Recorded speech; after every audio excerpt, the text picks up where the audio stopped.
আমি তনু। ভুলে গেলে এত তাড়াতাড়ি? আরে আপনি হঠাৎ করে এসএমএস দিয়েছেন, কোনো প্রয়োজন হয়েছে নাকি? না, এমনি মেসেজ দিলাম।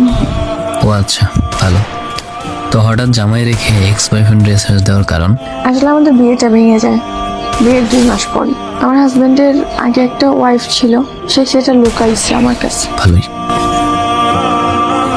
তুমি আমাকে একটু মানসিকভাবে সাহায্য করো আশিক। আমার বেঁচে থাকাটা কষ্টের হয়ে যাচ্ছে। আমি তোমার কাছেই সুখ শান্তি পাই, যেটা এখন বুঝতেছি।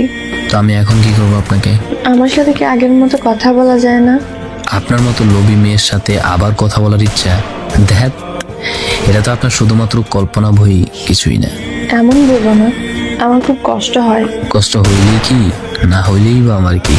আজ থেকে 8 মাস আগেও আপনি বলেছেন আপনি আমার ছাড়া অন্য কাউকে বিয়ে করবেন না। আপনার বিয়ের জন্য ভালো পাত্র আপনার ফ্যামিলি পেয়ে যায়, তখনই তুমি আমাকে বলে দিলে তুমি আমাকে বিয়ে